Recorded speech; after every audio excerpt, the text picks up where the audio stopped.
You're late. What do you mean? What do you mean? What do I mean? You're late for dinner. Yes, we are. Junior, what's up with it, man? Listen, I was checking out my boy Dinner Nerds, and that's one of my favorite people to listen to. And Dinner Nerds really brought up some of his worries about the Fantastic Four movie coming up because of the rumors that he heard. And I seen a lot of people in the comments were like, "Oh, I'm tired of all the negativity. The movie haven't even came out with yet, and everything Dinner Nerds talk about is so negative." Listen, we don't want to be that way about these movies and these shows. We want to be in a joyous mood. We want to be happy. We want to be antsy. We want to be like, I can't wait to May or June. That's what I prefer. I'd rather not be this way. It's not my fault that Disney, Sony, Warner Brothers, that these companies have bent down and bent over and let everybody punk them and force them into, making alterations to some content and making the content less than what it could be. That's not my fault. That's not Dinner Nerds' fault or anybody else who's a content creator. Not saying on the same level as Dinner Nerds. Like, I want to get there because my boy be doing his thing. You hear me? But when it comes to Fantastic Four, the rumor specifically was around Johnny Storm and them changing his personality, them toning it down because the actor who played Johnny Storm says he went in to Kevin Feige to tell him that after watching the other iterations, he wanted to be different. He feel like we're in a new day and age and some things are just not kosher anymore. Let me tell you something, man. Listen, have you ever heard the phrase that nice guys finish last? You know what I'm talking about? The whole toxic masculinity narrative, there's no such thing as toxic masculinity. You have some men who are very abrasive and egotistical. You have those men. You have women who are very abrasive and egotistical.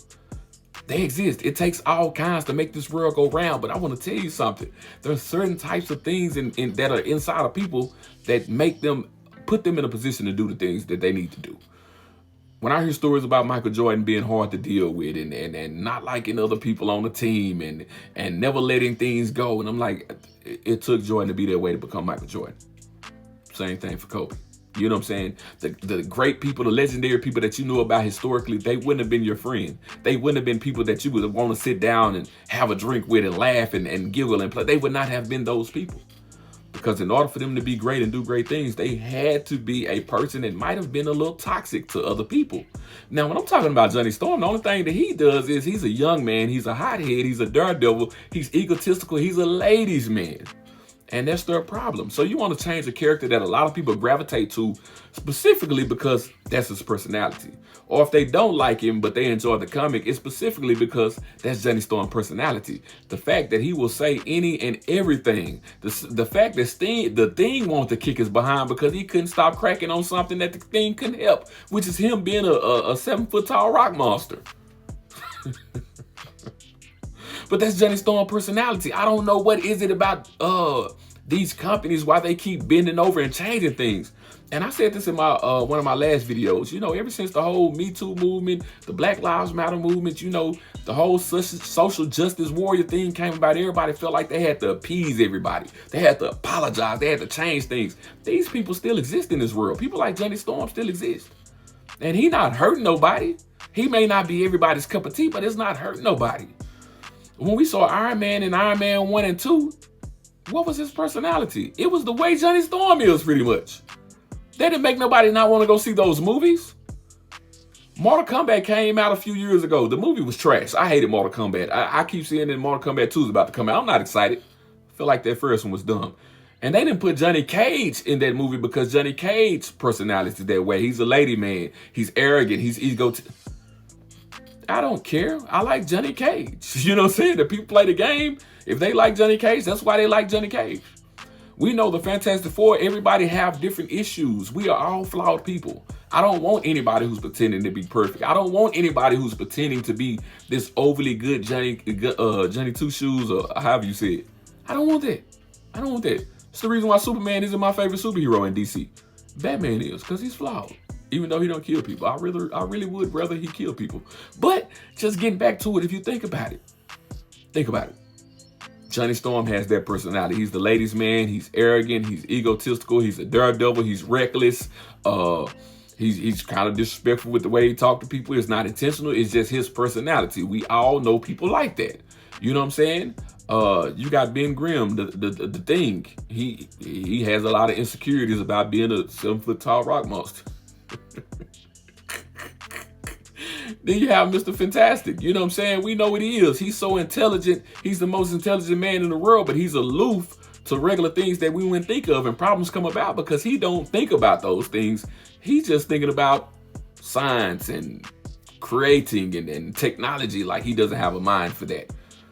You know, even with Sue Storm, I don't have nothing negative to say about Sue Storm, even though I do think in the original comment when Black Panther came around, she wanted to give Black Panther that thing. You know what I'm saying? She wanted to get at to BP.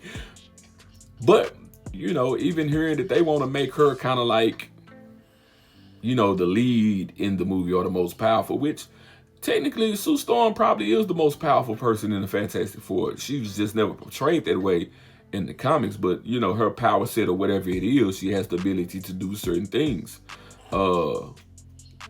But again, it's them changing the hierarchy of things or changing the personality of certain characters to fit some narrative that they believe that they are conceding, or they believe that other people want to see. Well, no, we want to see the comics the way they were. We want to see the characters the way they were. We fell in love with them the way they were. You know what I'm saying?